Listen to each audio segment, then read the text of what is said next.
Alors Alicia, c'est à toi. Autant pour moi, je te laisse la parole pour rebondir sur le sujet des drones, mais sous un angle qui sera, j'imagine, plus juridique, quoique filmographique. Merci Marc, et tu vois, je te coupe moi-même la parole parce que je suis impatiente et ravie de parler. Je suis très heureuse ce soir. J'ai un message extrêmement positif à vous faire passer parce que on est bien là, non? On est bien dans notre belle nation confinée.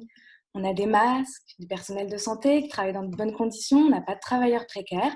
Nous, les enseignants, on est extrêmement bien valorisés et surtout, on est en sécurité. On est sous contrôle. Et je vous assure, c'est encore plus beau vu d'en haut. Tout va bien dans la Startup Nation. Au premier jour du confinement, on n'avait pas de masque, mais on avait des drones. Et ça, c'est vraiment une bonne nouvelle. Et on a d'ailleurs tellement confiance dans ces petits engins que pour sauver la France, le ministère de l'Intérieur vient de lancer un généreux appel d'offres pour plus que doubler sa flotte actuelle. Alors là-bas, on se défend en nous disant que c'était déjà prévu avant, que ça n'a rien à voir avec la crise sanitaire, sauf qu'on sera quand même bien content de les avoir, ces petits engins, rapides, discrets, peu coûteux, équipés de caméras. Et en plus, ils n'ont pas besoin de masque, ceux-là. Alors, bon, je sais que pour une intervention de juriste, on a déjà connu mieux. Là, on dirait plutôt un mauvais bio de Guillaume Meurice, ce qui est pour une juriste doublement difficile à assumer. Tout d'abord, ça laisserait entendre que je suis de gauche. Et par ailleurs, ça laisserait entendre que j'essaie de faire de l'humour et donc je prends le risque de faire des bides pas faciles donc pour l'ego nécessaire à l'exercice de la profession d'enseignante-chercheuse en droit. Donc j'arrête d'être enthousiaste et je vais vous parler à présent de droit. Alors, chers collègues sociologues, je suis un petit peu désolée, mais moi, je trouve qu'il y a du droit. Il y en a beaucoup pour les drones, il y en a peut-être même un peu trop. Et étonnamment, figurez-vous que lorsqu'on parle des drones civils, et j'insisterai sur la distinction entre drones civils et d'État, la France était presque en avance. En 2012, elle décide, avec 2 arrêtés, d'encadrer l'évolution et la conception des drones civils. Ces arrêtés, elle va les mettre à jour en 2015 et ils vont être complétés par une jolie loi en 2016 qui va mettre des mois finalement à rentrer véritablement en vigueur et à produire ses effets. Évidemment, vous savez pourquoi, parce que c'est une loi qui va nécessiter des décrets d'application. Bon, l'armada juridique, on l'a, pas de problème. Et pour nos amis pénalistes, on a même une mobilisation de la matière pénale, comme quoi elle n'est pas si mal faite, cette matière pénale. Ici, je vous parle de drones civils. Et c'est important parce qu'en ce moment, vous voyez sûrement fleurir sur Internet pas mal de jolies vidéos de professionnels, donc pas des drones de loisirs, hein, là je parle vraiment de professionnels qui font des survols des villes. Donc vous avez peut-être vu celle de Paris vidée de ses passants. Ce sont des vidéos qui sont autorisées parce que justement l'activité est plus facile en ce moment parce qu'on n'a pas à survoler des populations. Donc, on n'a pas à survoler des artères pleines de gens. Et donc, c'est une possibilité de survoler. Donc, ça, ce sont des personnes professionnelles qui sont rattachées à la catégorie des drones civils. Vous et moi, si on décide de faire circuler notre drone, en réalité, il n'y a pas beaucoup d'endroits où on peut le faire. On est très limité. Et donc, tout ça est réglementé. Le problème, c'est que dès 2013, les drones d'État, donc ceux qui vont être utilisés par les services militaires, mais aussi donc police, services civils, gendarmerie, etc., vont être attachés à un texte spécifique qui va leur permettre de déroger à un certain nombre de dispositions. Et c'est sur ce point-là que je voulais attirer votre attention ce soir, et je rebondis, les intervenants précédents m'ont tendu une perche pour le faire, sur cette problématique que vous avez tous évoquée, qui est finalement comment faire en sorte qu'on accepte aujourd'hui quelque chose parce qu'on est dans l'urgence, parce qu'on est dans une crise sanitaire, sans que cette acceptation d'un jour devienne pérennisation de dispositifs qui sont sans doute attentatoires à des libertés et à des droits pour lesquels on ne peut pas renoncer sans débat ou avec très peu de débat de l'Assemblée, sans discussion, etc. Donc, quand on parle de ce sujet des drones, pour un juriste, finalement, il va tout à fait retrouver ces thématiques classiques. Pour moi, il y a deux grandes questions, et comme vous, chers collègues, je considère qu'on a plus de questions ce soir à se poser avec ces drones que de réponses fermes à apporter. On va avoir les problématiques liées à la responsabilité, parce qu'une fois qu'ils vont survoler, on parlait, hein, Marc, tu l'as dit en introduction, on est aussi là pour réfléchir au déconfinement. Les drones, vous les avez peut-être croisés, vous, dans les rues, parce qu'il y en a certains qui ont survolé des artères parisiennes où on vous disait de rentrer chez vous, donc l'appareil vous parle en vous disant vous n'avez rien à faire là, rentrez chez vous, etc.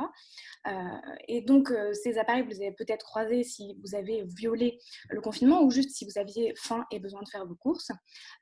Et donc, on va avoir ce contrôle qui peut être pérennisé. Alors là où j'émets peut-être une réserve par rapport à votre remarque, c'est que je pense qu'en ville, ça a été aussi utilisé et justement, certains auteurs l'ont déjà souligné, le problème c'est de la discrimination dans l'usage. Parce que est-ce qu'il ne va pas y avoir certains territoires qu'on ne souhaite pas trop approcher physiquement par les forces de l'ordre, qu'on va plus facilement survoler pour pouvoir détecter, identifier et donc avoir une politique assez discriminante de contrôle par la voie aérienne. Donc ça, c'est une problématique qui est, à mon sens, importante. Puis la dernière problématique qui va directement dans la droite ligne du débat précédent, c'est la question de l'exploitation des données. Vous l'avez évoqué avec la question du floutage. Les dispositifs existent en droit français. On a la protection de la vie privée, on a la protection du droit à l'image, de la personne, de ses biens, qui est un peu moins protectrice, mais qui existe tout de même. On a l'organisation des données personnelles, telle que nous l'ont rappelé tout à l'heure mes collègues. Donc, on a un certain nombre de choses qui existent et qui font que le drone peut s'inscrire dans des questions et des réponses classiques. Mais toutefois, il y a un problème, et je suis parfaitement d'accord avec vous sur la question de la mise en œuvre pratique au regard de la disposition sur la vidéosurveillance. Parce que vous avez tous en tête ce fameux souriez, vous êtes filmé. On nous prévient quand on est filmé. Mais le but du drone, précisément, et quand on regarde l'appel d'offres et tout ce qui l'entoure, n'est-ce pas justement d'être le plus discret possible, de survoler des espaces? Alors il va y avoir ce doux bourdonnement qui risque d'être perceptible, mais il permet justement une grande discrétion. Donc on n'est plus dans une démarche qui est simplement de prévenir les gens, attention, mais il y a aussi une démarche beaucoup plus intrusive avec cet appareil. Je vous rejoins aussi, à mon avis, sur l'effet d'annonce et l'effet un petit peu fantaisiste. Je suis également parfaitement d'accord sur le fait que autant la discussion qui a été précédemment menée sur l'application, c'est une vraie discussion parce qu'il y a à juger de l'utilité. Mais aujourd'hui, est-ce qu'on a vraiment besoin des drones pour faire ces fonctions-là, pour exécuter ces tâches-là, sachant que c'est du vol à vue, donc que les services de l'ordre doivent, dans une certaine mesure, voir l'appareil qui pilote, qu'il faut former des gens pour qu'ils soient en mesure de ne pas faire tomber leur drone sur la tête de quelqu'un, parce que ça poserait quand même légèrement des problèmes. Donc, en fait, finalement, est-ce qu'on gagne en personnel? Est-ce qu'on gagne en temps? Est-ce qu'on gagne en efficacité? C'est pas certain du tout. Alors, pour finir simplement, et ça rejoint aussi toutes les remarques qui ont été faites avant, le problème, c'est l'effet de glissement. Et c'est étrange. L'Agence européenne vient précisément ce mois-ci de dévoiler une réglementation qui propose de régler les vols hors du champ visuel et qui permettrait des vols à basse altitude, des drones cette fois-ci commerciaux, en milieu urbain. En gros, vous avez compris, Amazon, ces petits colis qui pourraient venir gentiment se poser dans votre cour. Ce mois-ci, en plein confinement, on est en train de réfléchir à cette ouverture.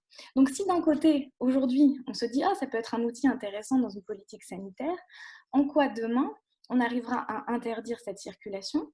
Et est-ce qu'on souhaite finalement que ces engins circulent autour de nous, que ça soit à la campagne, que ça soit en ville?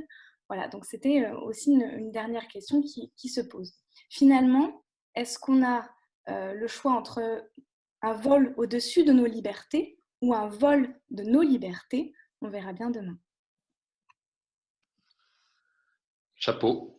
Chapeau Alicia, parce que tu réussis à conclure tout en intégrant des éléments de réponse à l'intervention de Laurent, qui lui-même, au départ, dans mon propos, devait intervenir après toi.